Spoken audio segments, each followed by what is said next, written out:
Hello. So I thought I'd try thinking some of my thoughts out about FPL. Here's my team, but I'm not settled with it at all. I'm still tinkering every day. Got a lot of questions, a lot of things I'm thinking about. So I'm just going to kind of spew all my thoughts out in a mess. They're still a bit of a jumble. The biggest question was Mo or no Mo, I think. I've decided at the moment I'm leaning Mo. I want to get Salah in there. At first, I thought not because last season I didn't get Kane in for the reason of feeling it just felt like it was more flexible, and it always felt very rigid when you try to force Kane. When I forced Kane in there, and then I thought it would be the same this year. Then I started crunching all the numbers. I got this like points model thing, and I put Mo Salah's numbers in from the second half of last season, and he started every time I built a team with him in it. It was making quite a substantial difference. Like it was a big old over the first 6 game weeks. It was like 20-point swings and things like this. It was quite a big swing. And with my model, whenever there's just a few points difference, I usually just don't regard it much. But if there's like a big swing, I take notice of it. And whenever I put Salah in, there was a big points model swing. So obviously, all the other algorithms, Fantasy Football Hub and stuff, presumably they don't have that swing, or maybe it's more even. I don't know. So it could just be that my model's crap. But for me, I kind of like my model. I trust my model, and that was substantial to me. So I've been particularly leaning to try and make sure I get Salah in my team because it's got that hunchy. It's given me that feeling again, like I did with the chip season last season, where I found something that's quite substantially different to what the majority are going with. So I want to get Salah in there. So that's the first question. So I'm trying to get Salah in, but then there's all these problems when you try to get Salah in. You have to kind of make all these sacrifices. The other question I've been thinking about recently is whether to wildcard early, game week 3. Historically, I've often wildcarded early. But usually it's kind of an impulsive thing, and when it comes to it, it always kind of makes sense to me to do it, and I usually just think, yeah, let's do it. This season I was thinking, right, make sure you don't wildcard early, right, and plan for it. But as I've been thinking more and more about it, it's been coming to me that it's like maybe wildcarding early actually is quite a sensible thing to do. Which I know that's most people say don't wait, and you should wait for ages, and there's this sense of like waiting is a better thing to do. But I actually wonder whether, because wildcarding early, if you think you got a wildcard at some point in the first 19 odd game weeks, when's the best time to wildcard? Wildcarding just like in the middle, between 8 and 10 and stuff. It feels like, what's the point? Like, because you're just ticking along nicely. All the form is, everything's ticking along smoothly. You can you can patch your team up with free transfers anyway. Maybe there are fixture swings, but when you look at the fixture tickers, most of the swings aren't that pronounced, and you can probably catch a lot of them with your free transfers anyway, just by anticipating them and stuff.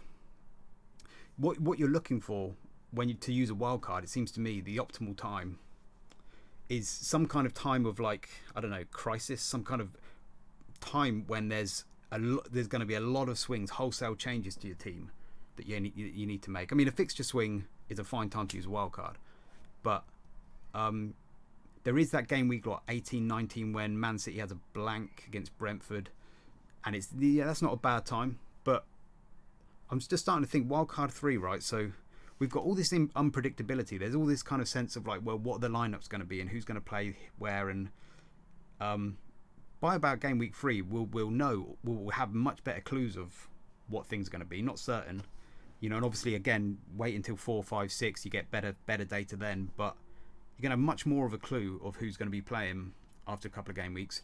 And then the other thing that really excites me is just the price changes. And if you actually, because like I had a little look into the price changes. This is a bit rough, but last season I think it's something like this. So this is like the extent of this is game week 1, 2, 3, 4, 5, and this is kind of what I'm thinking is the extent of the price changes. They changed like dramatically in game week 1 and 2.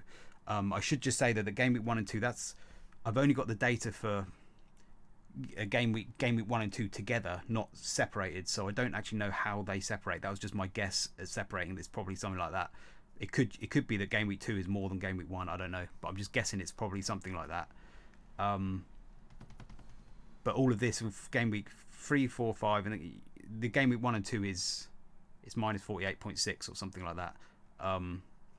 Basically, I'm pretty sure the prices change loads in the first 2 game weeks. Maybe a little bit more in game week 3, but once you get to game week 4 and 5, it's a bit too late to catch those price changes. And I do like money. A lot of people say team value doesn't matter that much, but I just feel like it does. Especially right now, we're all scrimping and saving over like 0.5 mils here and there. So I think I like it. I really like the idea of actually this season deliberately planning for Wildcard 3. But the reason why I've got to figure it out is because if I'm going to do it, it might make a difference. If I fully commit to it, in which case I could go for players like Garnacho. I'm also thinking of maybe going for Timber instead of Saliba, because he'll probably play the first few games while Zinchenko's out. Could go for Pedro. There are more picks that I could go for if I commit to it. But then I'm also kind of thinking, well, does it make more sense to just pick a team that I can have at least the option to do it or not? Because it might be that I get lucky and my team's fine, and I don't have too many risks in there. I think I'm leaning more towards that. If I can at all help it, then I want to leave the option open to me, whether to wildcard or not. So I think that's where I'm at the moment. I'm going to try and leave my team in such a state where I don't have to wildcard, but I'm certainly got the door open, because the odds are that I'm going to be get it all totally wrong. I always, at the start of every season, there's loads of players you don't have that just start smashing it in. Loads of players I do have that aren't performing. Last season I had Zaha, Matty Cash and Jarrod Bowen, and they all didn't really perform at the start of the season. And then I didn't have Haaland. I wanted Zinchenko, so it made sense to just make the changes. So I'm quite open to an early wildcard, and it makes sense to me to do it. Because when else should you do it? Every other time it's just kind of boring, and you can just use your normal transfers to get through it anyway. I think I'm very, very hazy minded and all this stuff. It's hard to make an exact science of it.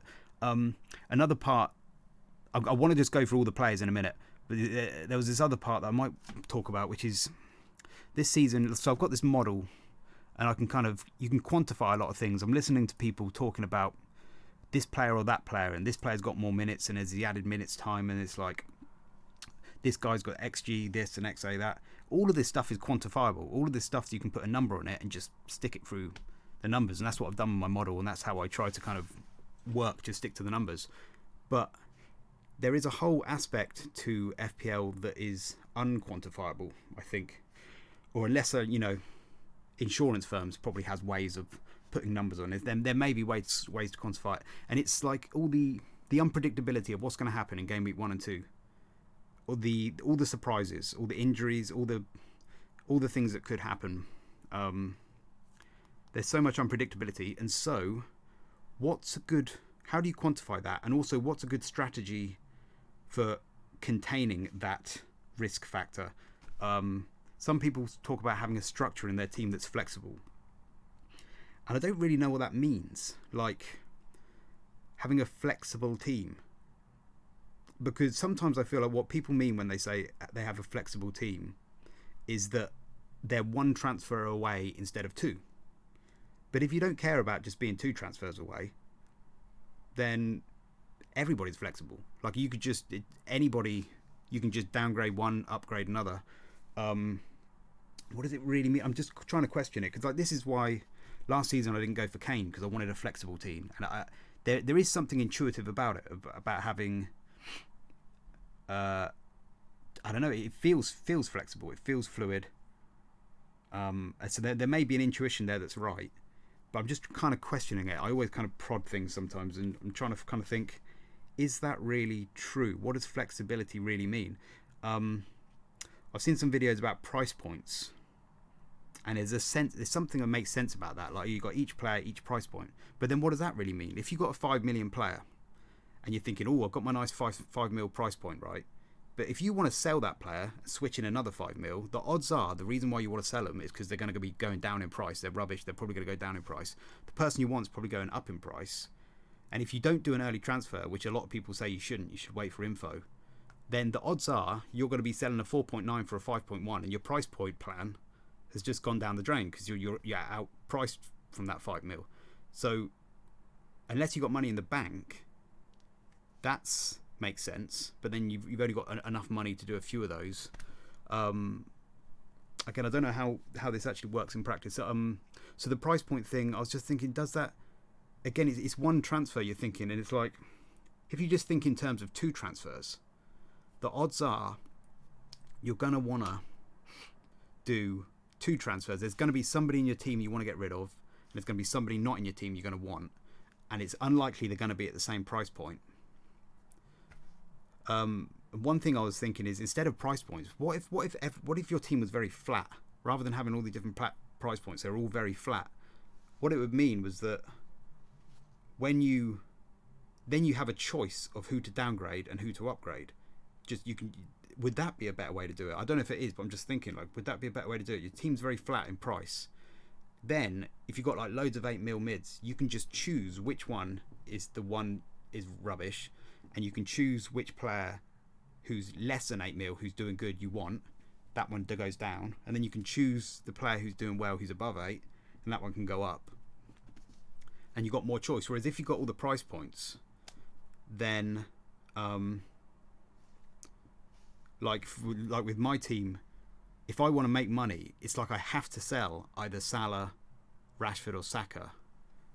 I mean, I don't know if it's the best example, but I almost feel like you're limited to selling each price point for the other price point, kind of thing. I don't know if that thought's going to go anywhere. I was just thinking out loud, but I'm basically just wondering about this whole concept of flexibility and what it really means, and I'm wondering. I'm probably going to find out in the next few game weeks and realise that you do need to be flexible, but I just feel like maybe it's not. I'm trying. I think I'm just going to ignore it. I think I'm just going to think, if I want to get to a player, then I will just downgrade one and upgrade another. But not sure. My instinct, my old instinct was, it's good to have a bit of money in the bank, a nice bench. This is what flexibility means. So I do think the template team feels flexible. It feels there's a kind of like a tension gone. It's nice in that sense. Whereas with the Salah drafts, it's all a bit tight. It's all a bit squeaky bum. If I get any problem, which I could have, I'm going to have to go to Bulldog or Bayer, which is fine, but it's not great. So and I think this is where my wildcard thoughts were coming in, was just, look, that's one way of solving the unpredictability. That's one strategy.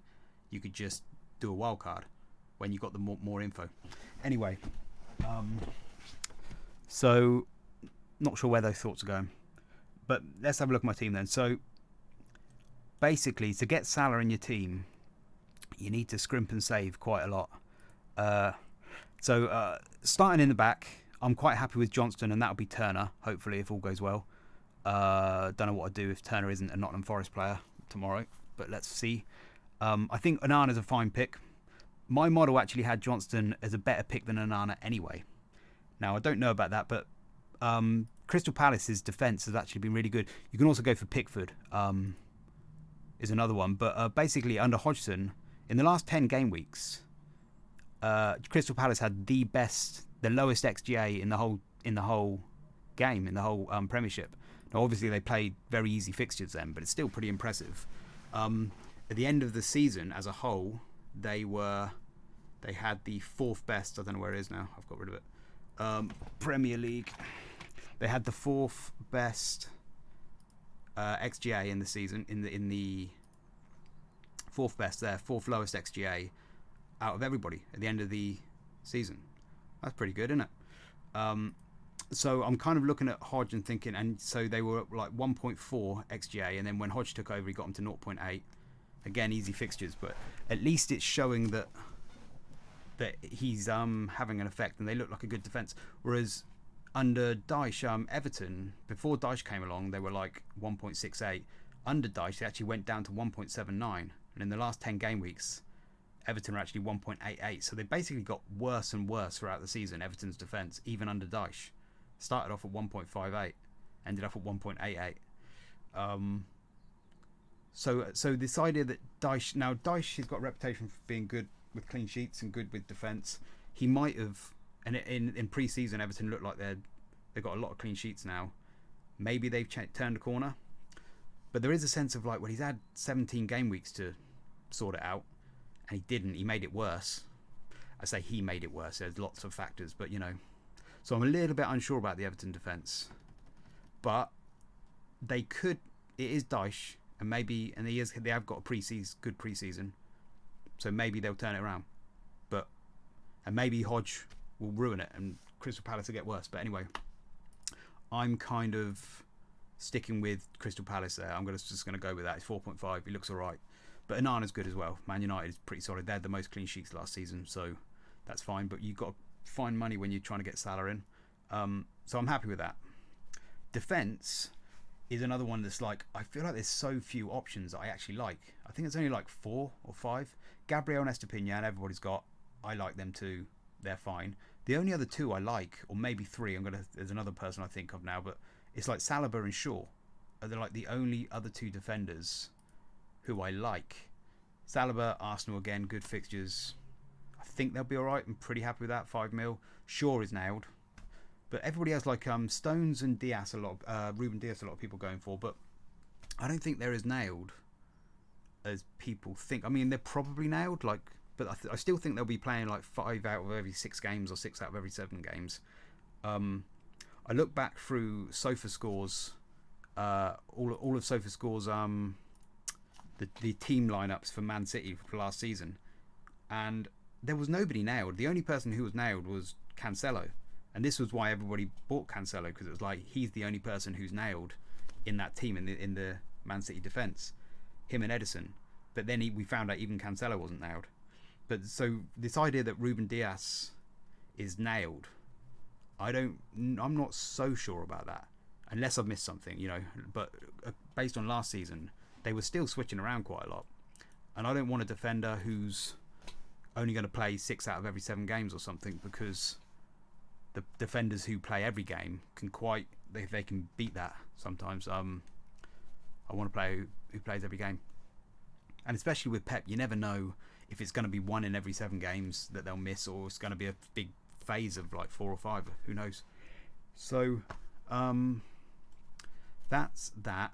And Chilwell, I think Chilwell looks good. Pretty good XGI, 0.24ish. Is he nailed as well though? I think he probably is. I think he's probably fine. I quite like Chilwell, but it's Pochettino and it's Chelsea. They were bad last season. We just don't know yet if he's going to be nailed. So I think he's a wait and see for me. Like, I'll just wait. Don't need him till like game week 3 anyway. So I'll think about him on the wildcard if I wildcard or something like that. Reece James. Chilwell's the one, isn't he? And then there's just, I don't know. There's not many other people who I like. The only other, none of the 4.5s I like as well. Udoji maybe, but again, not absolutely certain about him yet. He's an unknown quantity. Yeah, again, I just would like to see a couple of games just to get a little bit more certainty about some of these players. The only other player I am thinking of is Timber, because he does look good.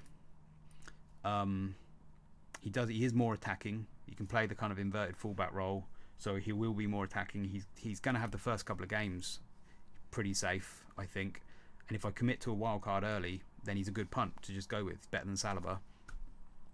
But if I want to keep myself open to the possibility of not using the wild card, then maybe I shouldn't go with Timber. But I think his chances of keeping his place, even when Zinchenko comes back, because he can move, he's a right-sided fullback, I think, and right-sided centre-back.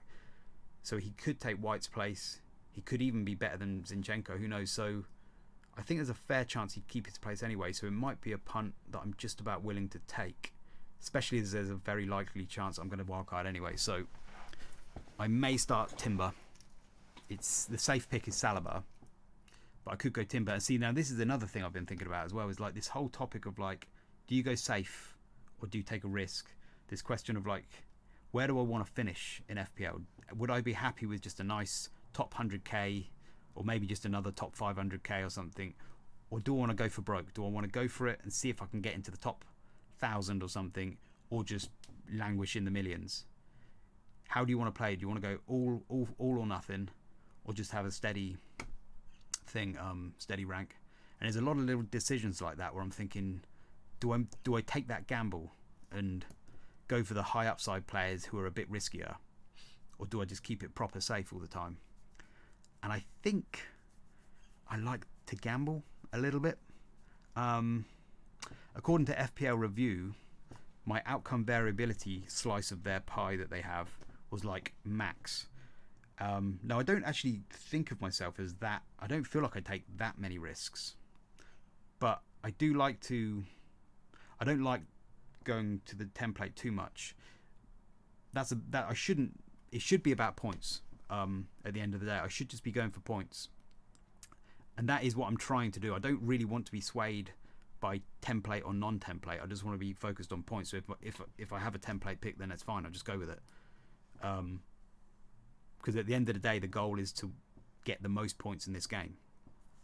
And so I don't think I take that many risks. But according to them, I do. I don't. According to FPL Review, I was very, very risky manager. I didn't feel like it. Maybe I'm just. I don't even know how much to think about that, because maybe it's just I'm just risky compared with their metrics or something. But on my model, a lot of the times I was just choosing the pick that made the most sense. I didn't take too many risks, maybe a few. But anyway, at the end of last season, I was telling myself to try and not make too many hit and hope risks and do more calculated risks. And I don't know if my team looks a bit too risky. Got Garnacho in there as well. I'll come to in a minute. Timber. See, I feel like Timber that's a calculated risk, isn't it? I think so. Got better XGI, and he's probably more goal threat than Saliba. The fact that he's lesser owned shouldn't make a difference. It should just be points, right? And I still think he could get higher points, but it's just his minutes. That's the risk, isn't it? So don't know how to calculate that. This is things that I want to try and calculate in a model, and these are the things that are hard to calculate in a model, because I don't even know if the managers know half the time who's going to play and who's not. So it's, anyway. So that's it. So there's my defense, and it's just those three. And whenever I go to a 4.5, whenever I try to make some money and go to a 4.5 here, I just don't like any of them. They all feel crappy and risky. I'm almost tempted that if I was going to lower this position down to a 4 mil, lower it down, I'd just go down to a 4 mil and just sod it and just do it that way.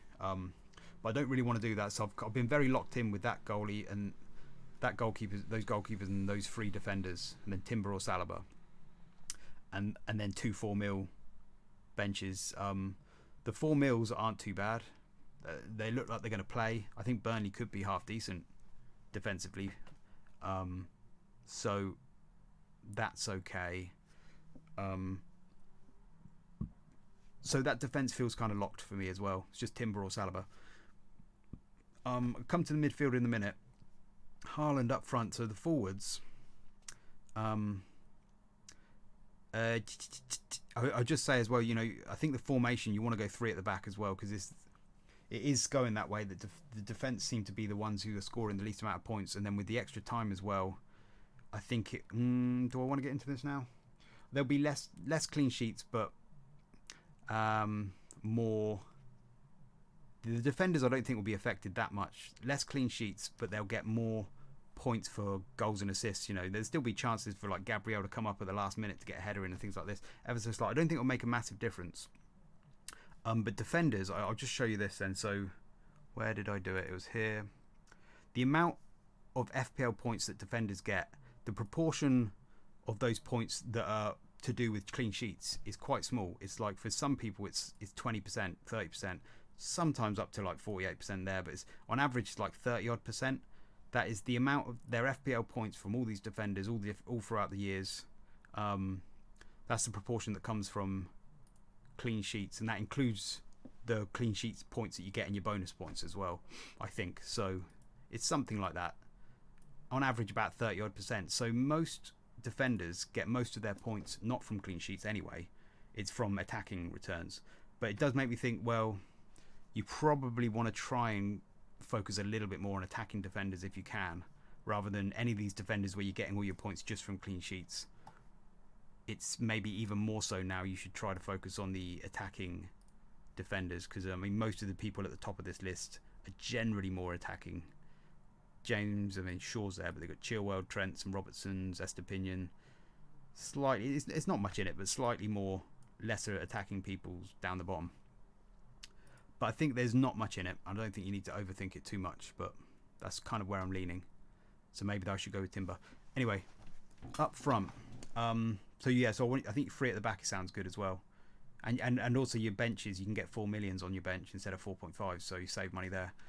Up front, Haaland, everybody's got. I actually didn't think it was so obvious that you should go for Haaland. Like, I know everybody's got him, and he's like 86%. In my mind, 87%. I didn't think it was absolutely obvious that you had to get Haaland. I actually thought over the summer, because I didn't play the game over the summer, I was just turning my brain off. I imagined that there'd be way more people that wouldn't have had Haaland at 14 mil. Just, it'd be about 20% of the game or something. I suppose you got 13% of the game. Who wouldn't have Haaland, just because it's just the principle of you can spread those funds elsewhere. And for 14 million, Haaland has to carry on at the rate he was last season to justify that money. If he starts dipping below that, there could be a question that comes in where you don't have him. And I don't know, it's all about points. It's just predicted points to me. So you could say, well, the reason why you got him is because of the captaincy points. And he is the best point scorer in the game. I mean, I am going to go for him. They've got good fixtures. He's the highest point scorer in the game. Good for captaincy. I probably will go for him. I almost certainly will. But I just don't think it's so obvious that you have to. I don't think it's a crazy thing not to. When you got 2 premiums, and I was thinking this with Kane. It looks like Kane's going now, isn't he? So, but I was thinking a Kane Salah draft could work. But when you got 2 premiums, you can choose. You can switch your captaincy between them sometimes, which means that should, in theory, boost your captaincy chances. When Haaland's playing a tough game, when Salah's playing an easy game, it should boost your chances. Now, I don't know, some people get funny about rotation because they hate the feeling of captaining one and then getting it wrong and losing all those points, right? And it's the same with rotating all kinds of pairs. Everybody hates that feeling of putting the wrong one on the bench and then getting loads of bench points, and the one that you play gets no points and you feel awful. But to me, that's like a psychological weakness. Like, you shouldn't think like that. It's to me, each player, when you've got a rotating pair of anything, rotating captains, rotating goalkeepers, whatever, they've just got predicted points, and you just pick the one who has the highest points for that game week. And it doesn't have to be as logical, as mathematical as that. Just pick the one you think is best, and you're going to win some and you're going to lose some. But overall, over the whole course of the season, you should win more than you lose. And that's it. And just don't worry about when you get it wrong. If you pick the wrong, you're going to pick the wrong one sometimes. It's going to happen, but you're going to pick the right one. Hopefully, should be, in theory, more often than not in that situation. And just, I mean, one thing I did last season was try to write down the times when it goes well and the times when it goes bad. Because, I don't know, negative bias, I tend to remember the bad things and forget the good times. And actually, when you make a note of the good times, there are actually a lot of good times. There are the times when it does go right. So the rotating things, I just feel like is a kind of mental weakness, and it almost makes me want to exploit that. The fact that nobody else wants to do it makes me think, well, maybe I could get an advantage here, because it's just picking the one who's got the most chance, and it's just not worrying about if you sometimes miss out on points. Doesn't matter. And it also sometimes feels a little bit like a first world problem, like when if you've got you can't decide whether to wear your gold shoes or your diamond plated shoes, and it's like such a headache. And it's like you got 2 great pairs of shoes, just pick one and don't worry about not picking the other. So I don't know, I think rotating, so captain, and so what was I talking about? Haaland, not having Haaland. I just felt like in principle, because the other thing as well is like, so a lot of people don't have Salah. Well, when I started crunching the numbers, there were some iterations when I tweaked it where Salah came out on top. Here, that is, again, I don't know how I've tweaked it here, but Salah at the second half of last season versus Haaland at the second half of last season, Salah was actually performing better, right? So why aren't people starting with Salah and then trying to squeeze Haaland into their team? Now, one of the ways I tweaked it was I cut off Haaland's last hat-trick on the 20th game, so his last 18 games. That's his form in the last 18 games. So I'm cheating a little bit, but I just wanted to get a sense of what would happen if Haaland kept that form, those last 18 games. If he just carried on that form, whereabouts would he stay? And then compared to Mo Salah's second half of the season form, and what if he did that? And Salah comes out on top, and he's 1.5 mil cheaper. So yes, so I don't know. It's not so obvious to me that you shouldn't go with Haaland. But anyway, I won't waste too much time on it. Whenever I've tried a team without Haaland, I just have so much spare money. It's like it's no point. So I may as well just stick him in. So anyway, Haaland and Salah, he's in. 4.5 mid, forward is fine. You can go for a 4.5 mid instead and have 3-4-3, but there's too many good options in midfield, I think, whereas there's not that many good options up front. So it strikes me as more a better way to do it like this. There are good 4.5 mid options though, which is tempting people in that way, I think, but I still think it's better to do it this way because of all the mid options, and he's probably never going to play anyway, so it's either going to be Mbama or Osula. I think apparently he might get some minutes, but I need to find out a bit more about Mbama, but it doesn't really matter. He's probably never going to play. And then you got this second striker is a right old pain in the bum. I've had a lot of difficulty with this spot. Watkins is safe, solid, good. I did put Watkins' numbers post Emery. There's Watkins post Emery, and he's don't worry about this order here. Most of these players aren't even going to play. But Watkins is good. He's strong, safe, good. And there's something about having that 8 mil spot. So what I said about price points, I might be about to contradict myself. I'm not sure, but there's something about having that 8 mil spot there that felt important, because there's a lot of players I want to get to. If I go for Pedro, for instance,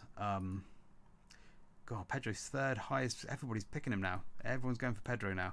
If I go for Pedro and then I spend that money elsewhere, I then can't get in one move.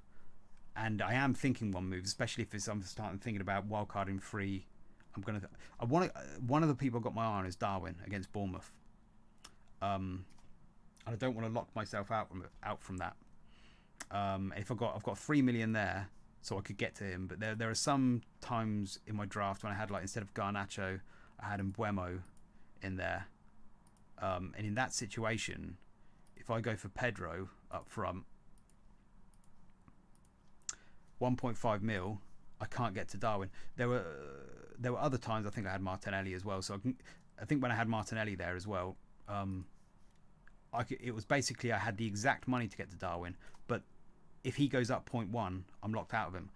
So it's not really. Whereas, Garnacho kind of solves that. I can get Watkins in there, and then Watkins got Everton in game week 2, and if he goes off and he looks good, I could just keep him for game week 2. and I have the option to go to Darwin if Darwin looks good, or if I've got any kind of sense that Darwin's going to play against Bournemouth, or if I want to have a punt, I could go Darwin game week 2. I've also got the option of, like, if I want to go for Wildcard, if it's looking like Wildcard 3 is going to happen, I can go for Darwin game week 2 and just punt and then dead end into Wildcard 3. If not, I could just keep Watkins into Everton with Everton. So that all feels, I feel like I want to keep that 8 mil spot there. If it's not Watkins, the only other real options are like Jackson. Some people have gone for Isaac, which is fine to pump, but just don't know about minutes. Jackson, Wissa, or Pedro, I think, are my choices. Wissa's quite low down, isn't he? Wissa feels safe enough, but I don't know about minutes. I think his minutes are like, he's probably 90% going to play. But I've just heard enough from some people that he might not. There's an ever so slight chance, but he's probably fine. He tops in my model reasonably well. He's pretty good. In fact, he comes up quite high in my model, so sometimes I think I should just go with him. And sometimes I think it's because he plays for Brentford that is the only reason why I'm reluctant to go for him. Which then makes me think that maybe that's something I should go for him then, because maybe that's why nobody's going for him, because he's like, he doesn't have that sparkly sheen about him. But if the model says he's good, then maybe I should just go for him. And cut through that. So I don't know. Wissa's an option. But Pedro could go off. He's got that kind of price point where if he does do well against Luton, then he'll probably go up really fast. There'll be a big early bandwagon. You make loads of money on him. Sounds kind of fun. It's Luton. The only thing about Pedro is Brighton are... I don't feel as confident about him as everybody else does, I don't think. He's like a 0.4 XGI man, I think. He doesn't... obviously he's been playing for... Is that the guy, João Pedro? That's the guy, yeah. Obviously he's been playing for, like, Watford. So his average is about 0.4 XGI-ish, which is not that great. It's fine. It's not that great. It's less than, like, Calvert-Lewin. He played for Watford. He's 20 years old. Now, he's Brighton's record signing. He did take a penalty the other day. That does kind of bode well somewhat. And De Zerbi's probably got faith in him. Therefore, he could be good. But I'm not sure. I mean, I don't even know if he'll start. Like, there's a lot of other players, like in Ciso, he'll probably start. I'm also very cautious of, like, FPL Twitter kind of bandwagon kind of thinking. Sometimes I get the feeling that a certain idea spreads and this guy will definitely start, and then everybody starts parroting it. Yeah, he'll start. Yeah, he's nailed. And it's like, well, where did that begin from? And I don't know that he's nailed. I don't know. Now, maybe he is, and maybe it's because it's a herd mentality thing, and not a herd mentality, hive mind thing. It's a hive mind thing, and maybe that's right, and he is nailed. I'm just not so sure. I mean, Ciso could play there, and even if Pedro does play, a 0.4 is not great. Now it's Luton, and it's Brighton. Yeah, don't know. So I'm not. I think he could be good, but I'm not totally sold on Pedro. So I'm not. Yeah, I'm gonna have to think about that. So it's Pedro, Wissa, Watkins, Jackson, and maybe a game week 2 punt on Darwin. James at Planet FPL actually thought Darwin was going to start against Chelsea. Could just go Darwin from the start, but he is very highly owned. But feels a bit risky. So, but Watkins against Newcastle, that doesn't feel great, does it? Yeah, so that this spot is annoying. Haven't thought about it. I could end up doing something like this, Pedro, 5.5, and then having like 3 million in the bank. And I heard the guy, I've been listening to loads of FPL content recently, Lee, is it, from FPL Family? He had this idea of putting money in the bank, and I kind of understood what he was meaning. You know, then you could just, there may be a good benefit for it. And then this is what I was thinking about flexibility, though. I was kind of thinking, so what does it really mean? It means you can get to a player in one move instead of two. Because one thing you could do is you could just spend that 3 million, and then if you need the money, you just sell somebody and then buy, so you can do it in 2 transfers instead of 1. But if you've got a plan like what I'm thinking, where I specifically want to play in Game Week 2, then I do need it in 1 transfer, really, to save me having a hit. So I do need it in 1 transfer. So I may end up having 3 mil in the bank if I decide that Pedro is better than Watkins for Game Week 2. For Game Week 1, which I'm not sure that I do. It's only the kind of possibility that his price could go up that's slightly tempting me. But that's probably wrong. I should think about points. And so yeah, I think it's Watkins or Wissa. So yeah, I don't know. Stick with Watkins for now. Anyway, so this is going on way longer than I thought, but I'm just going to keep babbling. So then you get to the midfield, and then the midfield is a tricky bit. So you want Salah in there. The other two are like Saka and Rashford. And then you want a lot of people for a long time. Before I went for Garnacho, I had just one of these 6.5s, 2 6.5s like that. But I'm a million over. And this is what I kept bumping into. If I want that 8 million spot, I'm happy with the defence, the keepers. I want Salah, I want Saka, I want Rashford, I want the 2 6.5s. I'm a million over. Where do I get that million from? I don't want to go down to a 4.5 here or a 4. Where do I get that million from? I could do Saka to Martinelli, and I think I'm fine with that. That doesn't bother me too much, and I may even do that even if I go with Garnacho, just because then it's, if I don't go for the wildcard 3, again, see, if it depends if I'm gonna, if I want to not commit myself to wildcard 3, then it might be nice to go with Martinelli, just to keep myself that little bit of extra money. The only problem with Martinelli is those minutes. My model incorporates all these minutes, by the way, so I've got all their minutes are incorporated into it, including these added time. I've even added, I've done some fancy maths with the added time as well, and there are certain players, I've basically looked at their completion rate, game completion rate. If goalkeepers always complete the whole game 100%, so they're going to get whatever the benefit is of those extra times. Some people never complete the game, so then they might not get as much benefit. It's not exact science. I've been playing around with the numbers. Yeah, anyway, won't get into it. But so what was I going to say? Martinelli, his minutes are a bit of a worry. Yeah, no, he's still good though. His point, he still comes out high though, even though he gets subbed off earlier than Odegaard and Saka. Because I think his XGI is a little bit higher, so that's why. And Odegaard, Saka, and Martinelli are all very even. The only problem with Martinelli is that last season in the second half, there were 2 times in the second half of the season when he just didn't start, and Trossard started instead. At the end of the season he was injured, but there was 2 other times I believe he just didn't start, and Trossard started ahead of him. And Trossard's playing well good, and so that's the only worry. And again, it's the same thing with like why I don't like Stones or Diaz and stuff. I don't want him to miss one of those games. And again, so if I'm committing to a wildcard early, I don't know. It might be a risk I'm willing to take with Martinelli. I think he is a bit better than Trossard, and I think he will keep that spot, but it's a little bit risky. The other 0.5 is good to do Rashford to Bruno, but I think I like that less. Bruno's more secure for minutes.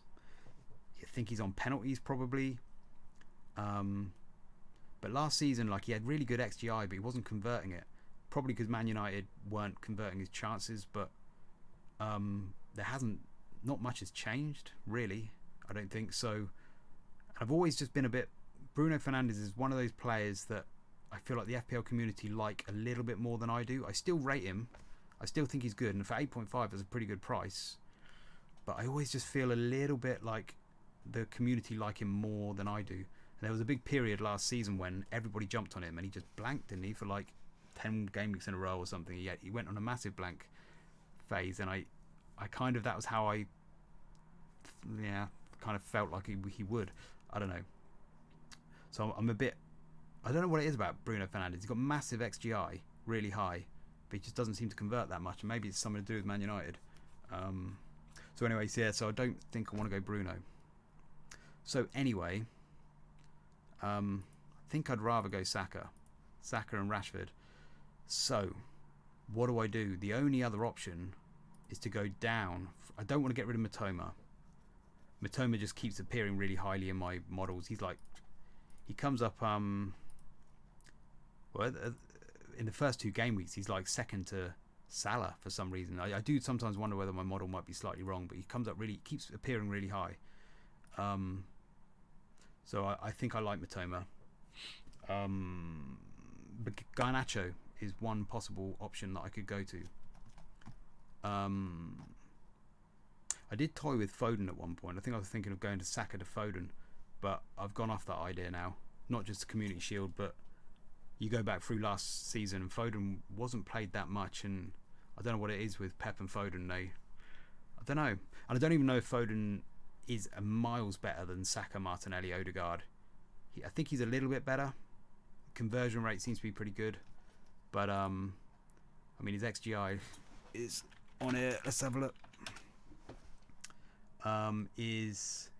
So he's still, I mean, he had a 0.6 and a 0.8 season, but then here it's just 0.4, 0.4, 0.6, 0.5, 0.56. I mean, that's basically averaging around about Saka, Odegaard, Martinelli levels. His conversion rate's really good, though. Maybe that's what it is. He's a really good finisher, and he puts him up to 0.7 levels. So maybe that is what it is. He does look good and exciting, but then if he's not going to play, and I'm not sure he's going to play, he's a wait and see for me. And he has to play every game. Otherwise, somebody else who plays every game is going to overtake him. So, Garnacho is one name I've been thinking about. It slightly commits me to the Wildcard 3 again, early Wildcard, because he's only going to play until this new Man United forward, Højbjerg, whatever his name is, comes in. But Garnacho, he's good. Garnacho, pretty good. He's like a 0.6-ish. I suppose he's only got like 1 season, so he's quite young, isn't he? Oh god, he's only 18, isn't he? But he is getting 0.6, 0.7, almost 0.8 levels there. And this is going to be first game of the season at home. He might want to prove himself again. A chance to kind of like show off. He seems like that kind of player who'd want to show what he can do. Seems pretty explosive. I mean, 0.6 levels are better than Mbeumo, Eze, all of them. So if he can reach it. So I might go Garnacho. And I can always transfer him, except I've got no money, have I? So this is where it all gets a bit hazy. I haven't fully thought it all out. Because even if I made that 0.5 million there, I can only get to 5.5 with him. And I can get to a 6 mil with him. So, yeah. I haven't fully thought all of it out yet. Garnacho's. But this looks like a team that I might go with at the moment. Something like that. Get Timber in there, get Garnacho. I like it. Watkins. Probably go with Watkins. Because then I can just keep him for Everton if he plays well. Or I can go down to... what's his face? Darwin. Garnacho's the one I'm going to have to get rid of. Nobody on the bench. I could spend that 0.5 just to upgrade my bench, but I don't think I will again because I might need that money somewhere. So I think I've just thought all my thoughts out. Yeah, goalie's locked, defence locked, Haaland and Salah locked, and then it's just these others, his second forward, and then these other mid slots who to go is. There's also Richarlison who might be an option now as well, isn't there? You know, I could just do like Saka or Rashford to Richarlison, but I don't really. Saka against Nottingham Forest, man, you've got to have somebody at Arsenal there, and Rashford against Wolves just looks really good. Mitoma against Luton, these are such good games to start with. You've got to have some representation there. Richarlison, I think I'm going to wait. He's his whole career he's been like a 0.4 to 0.5 man, which is not that great. At Everton and even at Tottenham, He was not that great, but with Brazil, he seems to reach 0.78 levels, 0.9 levels, which is really high. So if he repeats that with Tottenham, then he's definitely an option. But if he goes back to his 0.4, 0.5 levels, he won't be. I'd rather have one of the 6.5s. So, yeah. Maddison looks good, though. Maddison 7.5 could be good. But with Kane gone, that slightly hampers Maddison's numbers. But then he's still got better players around him than he did at Luton. Leicester. And so he's got better players around him, and he was managing 0.6, 0.7 levels at Leicester, 0.6 plus levels. Anything over 0.6 is like pretty high quality. So Maddison is an option as well. But I think I'm going to leave it there. Yeah, so I'm still tinkering. Don't know what to do. Something like that. Anyway, I'll leave it there. Okay, bye.